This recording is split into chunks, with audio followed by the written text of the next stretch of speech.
Hello friends. आप एक boutique owner है, बुटीक चलाते हैं या फिर आप लेडीज़ गारमेंट बनाते हैं। तो लेडीज़ गारमेंट बनाते वक्त सबसे ज़्यादा जो आप लोगों को दिक्कत आती है वो यही आती है कि एक तो आपको सही प्रोनाउंसिएशन नहीं आती है कि किस पार्ट को बॉडी के क्या बोलते हैं। जैसे कि बचपन में हम पार्ट्स ऑफ बॉडी पढ़ते हैं, ऐसे ही फैशन डिज़ाइनिंग में जब हम अपनी डिज़ाइनिंग की करियर को स्टार्ट करने वाले हैं तो सबसे ज़रूरी है कि आपका प्रोनाउंसिएशन बिल्कुल सही होना चाहिए कि बॉडी के किस पार्ट को क्या बोलते हैं। तो आज फ्रेंड्स मैंने स्टैंडर्ड बॉडी मेजरमेंट के साथ में चार्ट उठाया है फीमेल का, और आज मैं आपको फीमेल बॉडीज़ पे बताने वाली हूँ कि किस बॉडी पार्ट को फैशन डिज़ाइनिंग की लैंग्वेज में क्या बोलते हैं। अगर आप बुटीक चला रहे हो, कोई लेडी आपके आगे आई है और आप समटाइम्स, मैं ये नहीं कह रही कि हिंदी में बोलना गलत है, लेकिन हिंदी के कुछ वर्ड्स जो होते हैं बहुत ऑकवर्ड भी हो जाते हैं हमारे सामने वाले के सामने, तो हमारा इम्प्रेशन नहीं जम पाता जो हम जमाना चाहते हैं अपने कस्टमर के ऊपर। वहीं अगर आपके जो वर्ड्स हैं वो कुछ न्यू और अट्रैक्टिव लगेंगे उनको, तो उनको कहीं ना कहीं आप गेन कर पाओगे अपने कस्टमर को कि हाँ, इस बंदे को नॉलेज तो है फैशन डिज़ाइनिंग की। तो सबसे पहले फैशन डिज़ाइनिंग के अंदर किस पार्ट को क्या बोलते हैं, आइए स्टार्ट करते हैं। सबसे पहले देखिए, ये होता है आपका शोल्डर। शोल्डर पे आप देखो, मैं यहाँ पे जूम करके दिखा रही हूँ कि शोल्डर के किस पार्ट को क्या बोलते हैं। देखिए यहाँ मैंने जूम किया है, यहाँ देखो शोल्डर के यहाँ पे 2 पॉइंट दिखाए हुए हैं। ये जो शोल्डर का पहला पॉइंट है यानी कि एच पी एस यानी कि highest point off shoulder, H P S यानी कि हाईएस्ट पॉइंट ऑफ शोल्डर। और ये जो दूसरा पॉइंट है इसको बोलते हैं एल पी एस यानी कि lowest point off shoulder. H P S से एल पी एस की दूरी को क्या बोलते हैं, शोल्डर। ठीक है, उसके बाद एक राउंड मेजरमेंट होती है जो कि हमारी होती है नेक साइज। ये देखो पीछे तक ये दिखाया हुआ है, ये नेक साइज, ये फ्रंट साइड से बॉडी दिखाई हुई है, ये बैक साइड से दिखाई हुई है। तो यहाँ पे आप देखो एक नेक साइज दिखाया हुआ है जो कि एक राउंड मेजरमेंट है। ठीक है, उसके बाद आपको दूसरा front shoulder to waist, front shoulder है उससे लेकर के वेस्ट, कहाँ तक आपकी वेस्ट आ रही है, ये आपको लंबाई की मेजरमेंट ज़रूर लेनी चाहिए। अगर आप front shoulder to waist, front shoulder to hip ऐसी मेजरमेंट लेते हो, तो अगर आपकी पास कोई ऐसी लेडी आती है जिसकी हाइट कम है, आपको उसका कुर्ता बनाना है, आप उसकी आपको length wise front shoulder to waist और शोल्डर टू हिप का डिफरेंस आएगा, और कोई लंबी लेडी है, हो सकता है दोनों की मेजरमेंट सेम हो लेकिन दोनों का कुर्ता बनाने के पैटर्न में ज़मीन आसमान का फ़र्क होगा क्योंकि उनकी हाइट अलग अलग है, चाहे मेजरमेंट सेम क्यों ना हो। तो ऐसे में अगर हमने shoulder to waist, shoulder to hip की मेजरमेंट नहीं ली तो हमारा वो कुर्ता बिल्कुल भी सही नहीं बनेगा। उसके बाद जो आर्मोल के एंड पे से हम राउंड मेजरमेंट लेते हैं उसको बोलते हैं चेस्ट। जो पाइवेटल पॉइंट्स, इनको बोलते हैं पाइवेटल पॉइंट्स या बस्ट पॉइंट। तो जो पाइवेटल पॉइंट्स के थ्रू जा रही होती है मेजरमेंट उसको बोलते हैं बस्ट। तो ये राउंड मेजरमेंट्स होती है, इसलिए ये बैक साइड में भी लाइन दिखाई हुई है और एरो करके दिखाया हुआ भी है कि बस्ट जो है वो फ्रंट और बैक दोनों के राउंड मेजरमेंट ली हुई है। सेम इसी तरीके से वेस्ट लोगे, और वेस्ट से लगभग 2 इंच ही नीचे हमारी लो वेस्ट होती है। ठीक है, जो उसके अलावा एक हमारी मेजरमेंट होती है हिप की। ठीक है, हिप भी हम लोग राउंड मेजरमेंट लेते हैं।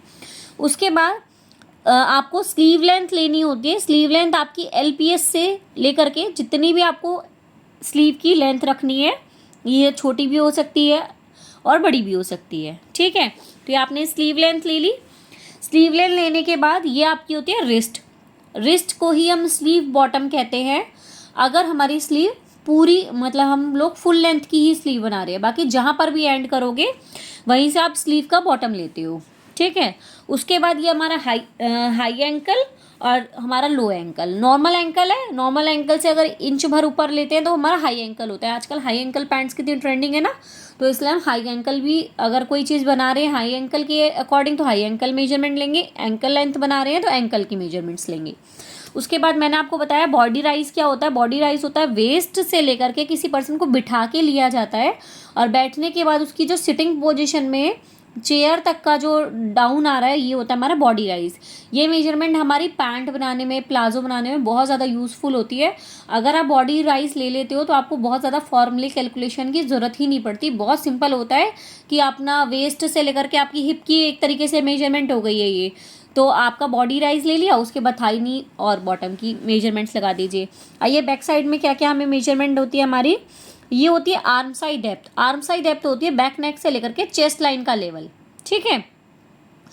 जैसे हम शोल्डर टू वेस्ट नापते हैं, शोल्डर टू हिप नापते हैं, ऐसे ही आर्म साइड डेप्थ जो होती है वो शोल्डर से लेकर के चेस्ट लेवल तक की होती है। अब आप अपने मास्टर से बात कर रहे हो, आर्म साइड डेप्थ ले लिया मास्टर जी, तो कहीं ना कहीं अगर आपका कस्टमर खड़ा है और आप, ये एक तरीके से कोडिंग डिकोडिंग लैंग्वेज भी होती है कि आप अपने कस्टमर के आगे की इंप्रेशन बना पाए कि हाँ आपको एक अच्छी नॉलेज है, ठीक है।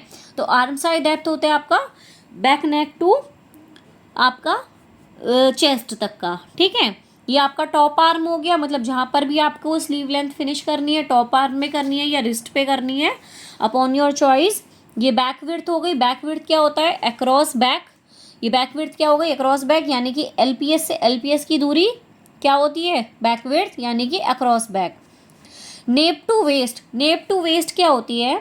जब हम बैक साइड से, बैक के नेक से वेस्ट तक की मेजरमेंट लेते हैं तो उसको हम बोलते हैं नेप टू वेस्ट, ठीक है। नेप टू वेस्ट, तो ये नेप का मतलब यही होता है कि बैक नेक, ठीक है ना। तो बैक नेक से वेस्ट तक की मेजरमेंट को क्या बोलेंगे? Nape to waste.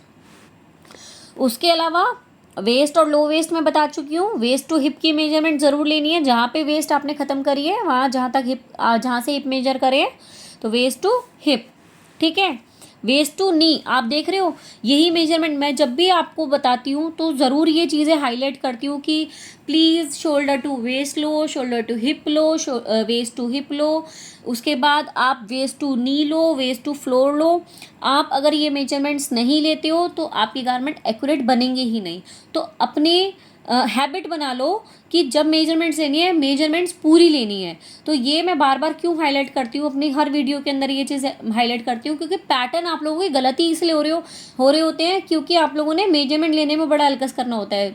कोशिश ये करते हो बस कि चेस्ट ली, वेस्ट ली, हिप ली, 2-3 मेजरमेंट से सोचते हो कि सबके मेजरमेंट, सबकी गारमेंट एक्यूरेट बन जाएंगे। नहीं बनते फ्रेंड्स, हर बॉडी अलग अलग है। तो अगर आप पर्सनल मेजरमेंट्स के साथ में बॉडी के पैटर्न बना रहे हो, ब्लाउज बना रहे हो, कुर्ता बना रहे हो, कुछ भी बना रहे हो, तो सारी मेजरमेंट ज़रूर लो। यहाँ देखो मैंने आपको वेस्ट टू नी भी दिखाई है और वेस्ट टू फ्लोर भी दिखाया है। अगर आप इस तरीके से मेजरमेंट लोगे फ्रेंड्स तो आप ये देखो आपके गारमेंट जो है वो बिल्कुल बहुत ही अच्छे बनेंगे।